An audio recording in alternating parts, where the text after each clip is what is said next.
Welcome to Toxins Magazine, the Everything Old School podcast. I am your host, Marquise Marrow, and we have a guest today who is a real life former queen pin who really lived that life. And she's here today to tell us about her book, and that's what her book is about. And it's amazing. It's really amazing.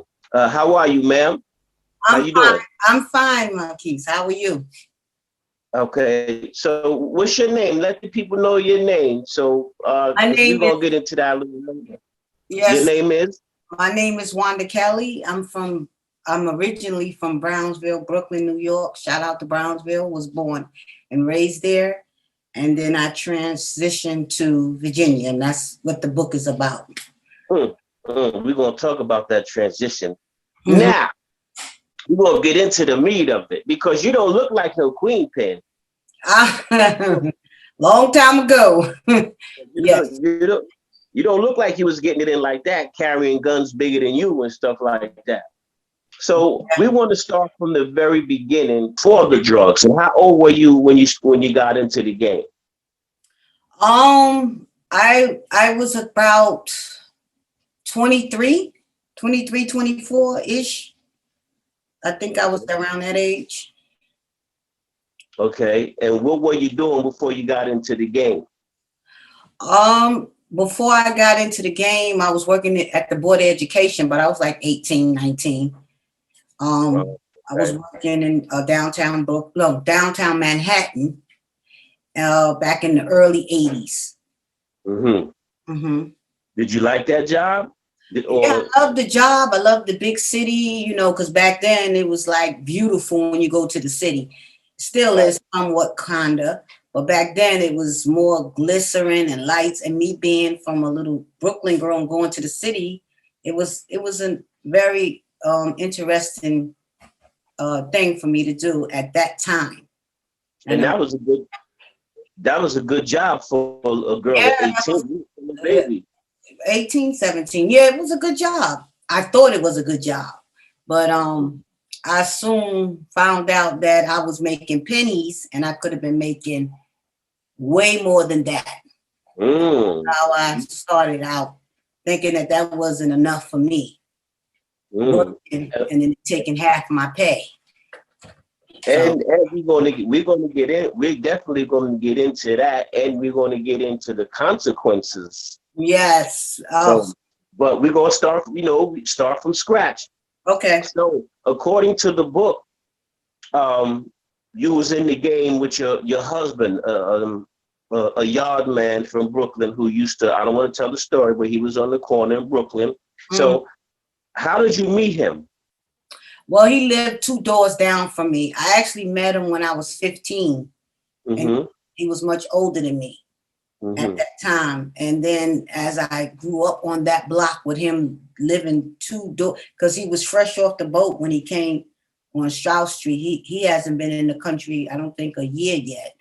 So he was an older man, and he was appealing to me as a young girl. Mm-hmm. So I was, I think, 15 or 6. I'm going to say 15 because I had my sweet 16 party outside on the porch, the stoop. They call it. So I think he passed by and stopped. And that's how we sort of met on the block. Okay. Now, did your people have a problem you messing with him since he was so much older than you and knew that he had access to things that you probably shouldn't have been around? Well, my mother didn't really know anything because he was so much older than me. So she never really knew that we wasn't really talking at that time until I turned like 17. That's when we really started talking. But back then it was just like hi and bye, and he was the corner boy because he started, as soon as he came here, he started selling little nickel bags for $5 on the corner. Right. Pass him to go to school. So one thing led to the beginning. That was great. So that was great in the beginning, yes. Okay. So moving forward a little bit, you started dealing with him, romantically. Uh-huh. Now, how did you get involved in the game? Did he put you on like little by little? How did that become a part of your lifestyle? Well, after we started talking and after I turned 8, I think I was 17 going on 18, and we started getting romantically involved. And I used to always have to go to work. And then he used to say, why you going to work, working for pennies? And the government is taking half your pay when you can stay here on the corner with me and count the money and put it in your sock and help me. And I give you like about 2. So at that time, because you got to remember, in the book, I come from hustlers. My mother played the number. She did her breakdown and hit the number. My father hustled. So I come from that background. The blueprint was already laid out for me. So I always was involved in the hustling life because my mom and my pops was hustlers. So when he introduced that to me, it seemed normal to me as a young girl. When my mother played numbers, my father hustled. This is what I'm supposed to be doing. So that's how I started working with him. So I stopped working at the Board of Education. My mother never knew because I would get dressed like I was going to work, but I would go around the corner. I think it was Bessie Head Park, if I'm not mistaken. And he used to sell his little weed, cess. That's Sesamilia. Yeah. Yeah. So that's how it started. Okay, so that's how it started. So at first, what was your role at first? What did he have you doing at first? I'm talking grassroots now. You talking about when we first got together, or? No, when you first started helping him with the weed, what was your first duty? Well, at first, when I first got with him, I used to come and hold the money for him while he hustled on the corner. And then once I started having a relationship with him, then I was involved. And when he come home, he put the money on the table, I counted, and I was take care of the bills and so forth and so on. And then at one point, he came home and he had money, and I didn't think that it was enough. So I got on him. I said, this don't seem like it's enough. What's going on? And he said, well, some people come short. And then that's when I said, well, I'm going to be involved in this because you're not really bringing home what you're supposed to bring home. So that's how I started getting involved in it, because he was always a passive person. He never wanted to argue. But me, I'm more like, no, this is not the right amount. You need to tell them if they keep coming up short, then you're gonna cut them off. So that's how I became fully involved in it. You wasn't having it, huh? No, not then. I hear you. So was he working for himself, or he had to answer to somebody too? He had his own. Well, on Strauss Street, he was working like the corner boy. And then when we moved to Virginia, he got a bigger hookup, because down there it was in the early 90s, and down there it wasn't really strong and potent like New York. So I'm not saying they wasn't used to good stuff, but when we came, it was like the best they ever smoked. So we would sell 2 and 3 pounds and run back to New York and get more. So it started it blew up quick. And back then it wasn't a lot of Jamaicans down there. So that's how it started. Okay, so let's make the jump. From its peak, you went from making what at the Board of Ed to making how much when you was hustling? I was making like 130, 140, and they didn't take out the taxes yet. So you have to take out taxes. A week? You talk about a week? Yeah, a week. Yeah, a week. Okay. Because I used to work overtime a lot.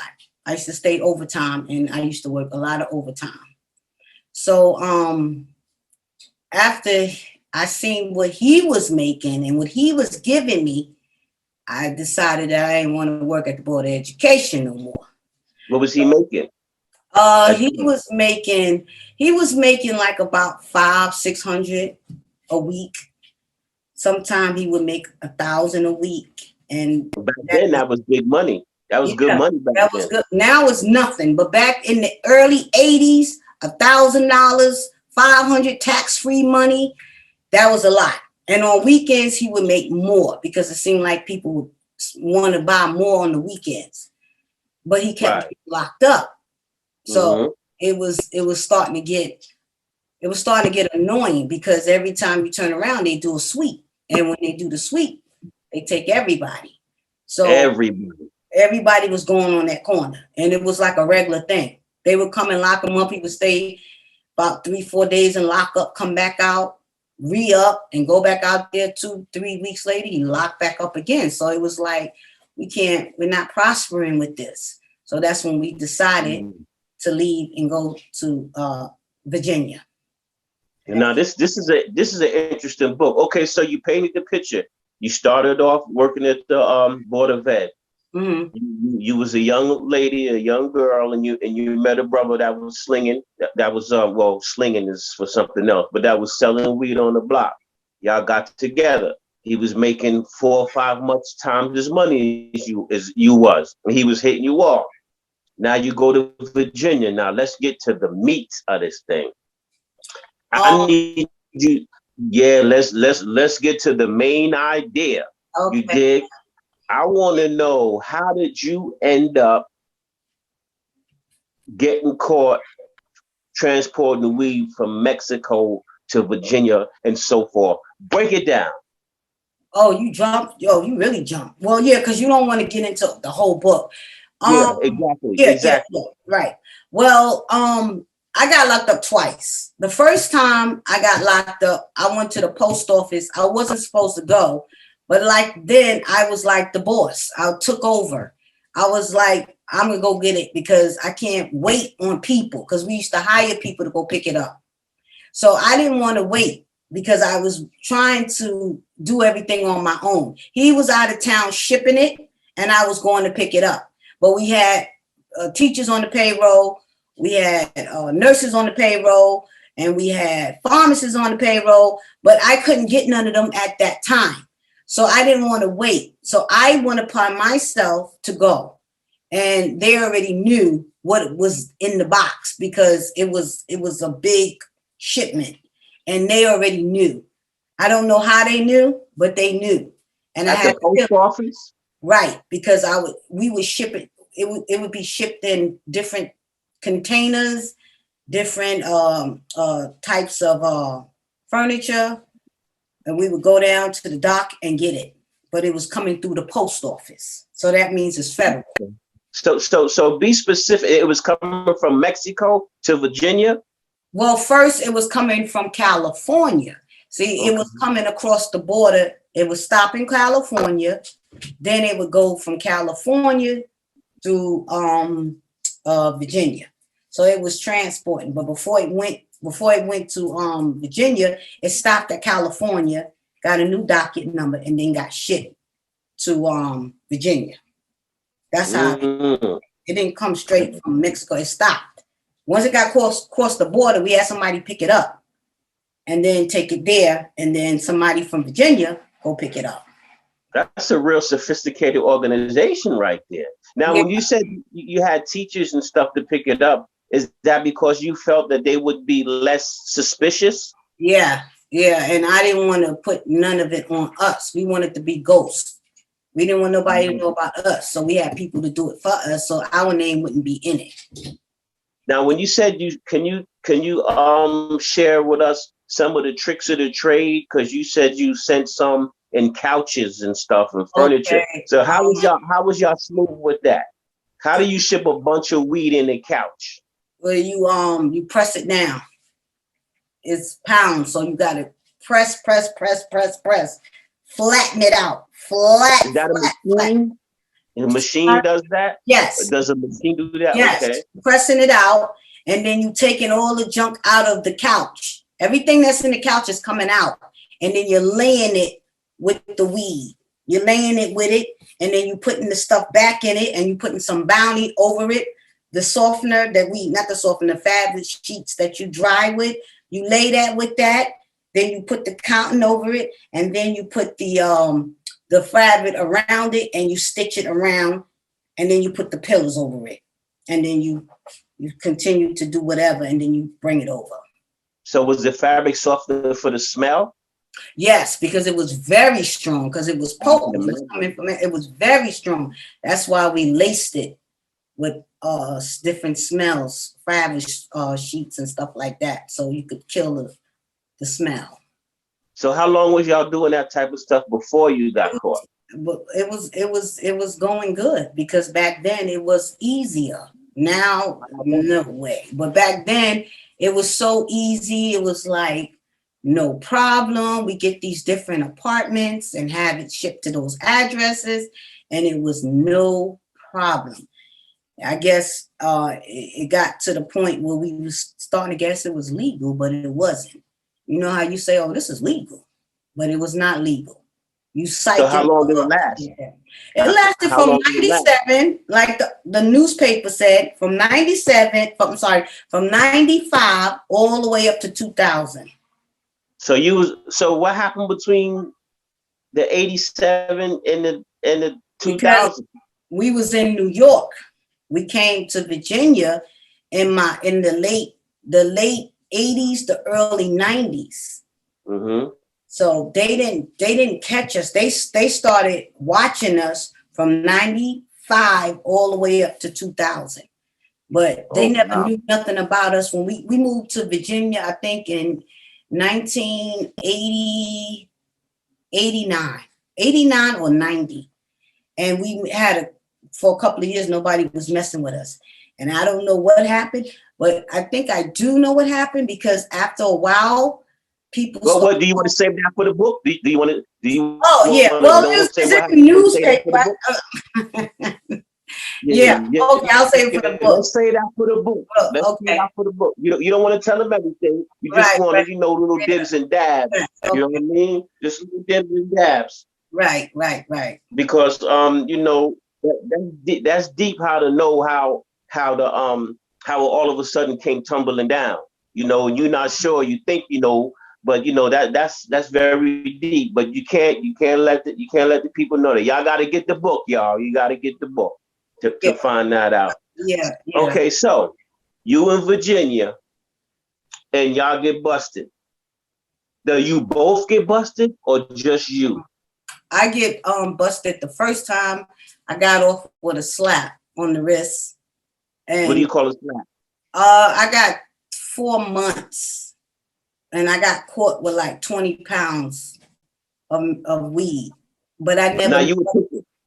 Huh? So you were picking 20 pounds up at the post office. Right, at the post office, because that's when I got impatient of waiting, and I went to go pick it up. And then I don't know what happened, how it went wrong, but they was waiting for me to come pick it up.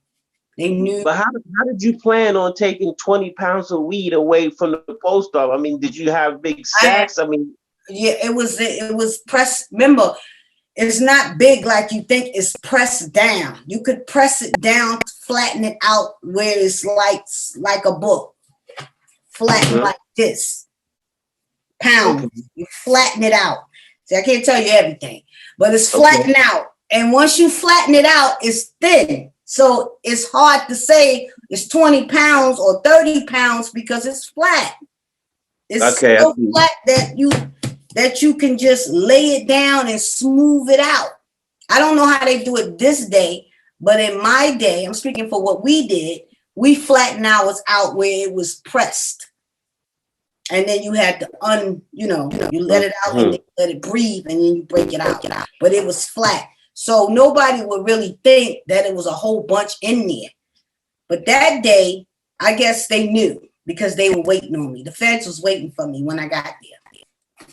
Yeah, they probably knew before that time too. They probably was watching, but they should have waited a little longer, because they would have got way more than that. But they were impatient and they wanted to get us. They really wanted us. Yeah. So what I wanted to know is how. I mean, because you got to be really, really well connected to be working with people out of the country and have them trust you. You have to be very on your game, because first of all, if you do something wrong, they're coming to get you. If you tell, they're coming to get you, your whole family, because they don't play. Exactly. So you had a lot of trust and obviously respect. So tell us, how did you even get connected in Mexico? Well, it was my That's big time back then. Yeah. Somebody that knew my husband from Brooklyn days went to California. He was out there way before we came out there. And then when he came, he used to come back and forth. You should tell him, you keep getting locked up. You need to change your scenery. And you're not making no money. You're making peanuts. So he was telling him to come to California. But we didn't want to go to California. At least I didn't want to go to California because I didn't really know nothing about California. But he said, okay, if y'all don't want to go to California, there's somebody in Virginia that I can hook y'all up with that's doing pretty good out there. So he followed his friend that lived in Virginia that already started out there, and he came out there with his friend.